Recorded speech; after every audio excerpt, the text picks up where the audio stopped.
This video is not to offend anyone, not to accuse anyone, but let's make the situations in our lives teachable moments, as Obama used to say.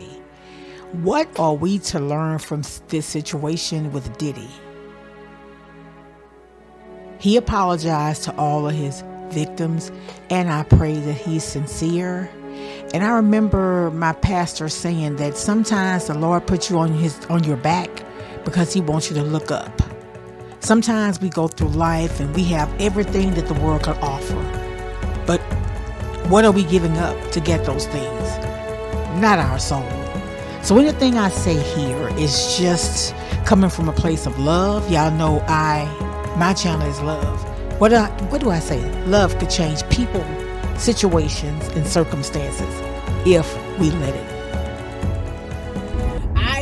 I'm familiar with people letting people in authority handle them any kind of way because they're afraid of retaliation. I'm very familiar with that. But what I want to say is, and I remember Obama talking about teachable moments, and let's let this be one. All of you stars who think that you can go around treating people any kind of way, let this be a lesson for you. Hey y'all, it's Friday, it's the weekend, baby. So I usually try to keep my videos in sequential order, but I'm not going to. This video is going to come out today. It's Friday, October the 3rd. Happy birthday to my nephew too. One of my oldest nephews' birthday is today. But I wanted to come on here and talk about something. So if you haven't heard, Diddy has been sentenced to 50 months, which he's going to get 13 months time served. So that's 37 months.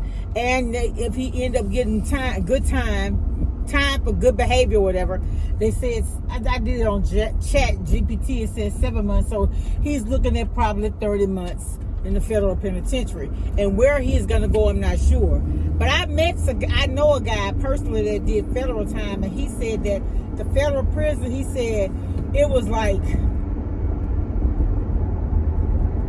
being in a dormitory. Like he said, like when you go to get something to drink, you got Coke, Sprite, you got all kind of different drinks, you got a different selection, like buffet style meals. I'm not sure. I'm just telling you what somebody else told me. So what I want to say is that Diddy gave a statement, and he was saying how he was sorry for all he had done. He was embarrassed, and he let his mom down, he let his kids down, and stuff like that. And they said that he had already planned speaking engagements. I think that was a wrong move. As his attorney, I would have come to, and I wanted to be an attorney, y'all, I did, but what I would have done as his attorney, I would not have scheduled anything, because that's kind of like, what word I want to use? It's a little arrogant, a little cocky, in my opinion. I would have said, Judge, I want to get back to my life. I want to start scheduling. Not I already have them scheduled, as if you making the judge do something he may not want to do. You understand what I'm saying? I would have took that approach. Now, that's the one thing I would have done. So, I know he's ashamed of what he's done, because some of the stuff he heard, I was like, come on, Diddy, because I don't know Diddy personally, but I had my nephew that passed last year in January. What is this person on the bike doing? He kind of like had that same swag as Diddy, kind of held his mouth like him and stuff like that. But he was a big guy. My nephew was a big guy. But, and I've said this before, I feel like Diddy let people down, but people let him down too. Maybe he was hard-headed. Maybe because he had a lot of money, people let him get away with a lot, because that happens. You know what I'm saying? I'm familiar with people letting people in authority handle them any kind of way because they're afraid of retaliation. I'm very familiar with that. But what I want to say is, and I remember Obama talking about teachable moments, and let's let this be one. All of you stars who think that you can go around treating people any kind of way, let this be a lesson for you. And also for all the young ladies who get involved with the entertainers. Let's just keep it 100. And I thought about this. If Diddy would have been an average Joe on the job. Maybe he was working a city job in maintenance or transportation or something. He'd have already been, the police would have already been called. But I kind of feel like, yes, he used his money, he used his power, he used his celebrity status to do the things he did.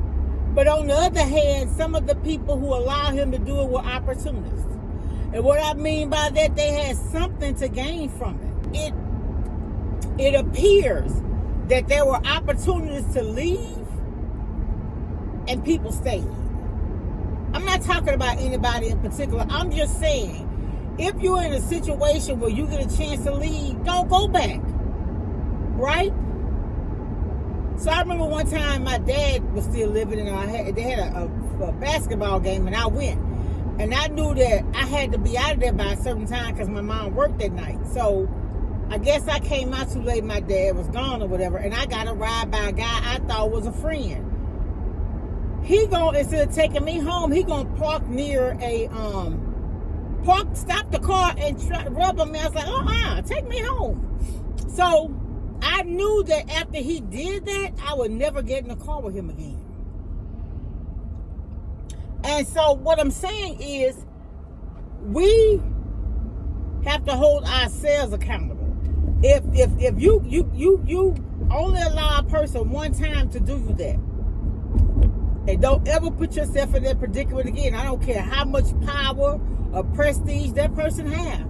Because now you've heard this, anything that's allowed escalates, right? Why you think a person could do you dirty and then make up by buying you something? Because they know that's what you like. Don't be bought. Don't be bought. Don't be bought. Your self-worth is more important than a designer bag or riding on a jet or whatever. Be your own success, right? Don't look for anybody else to give you success. If a person say, well, I got this, I got that, that's all well and good if you want to help me. But your help is not gonna, my body is not gonna be given as a form of payment for you helping me, is what I'm trying to say. I'm all over the place, but I'm just saying, let this be a teachable moment and a learning lesson for all involved. And so, yes, he did some things he shouldn't have done. But you know what? That's what I like about Kendra G. When she get on there and she be telling those women, what part did you play in that? You knew he did this, but you still kept up with him. You still stepped in. So, at some point, we got to hold ourselves accountable too, ladies. Myself included. I'm not exempt. I'm not exempt. I'm just saying, when you know better what you do better. Yeah. All right, y'all. I will talk to y'all later. I got to stop over here and get something, and I'm headed home. Talk to y'all later. Bye.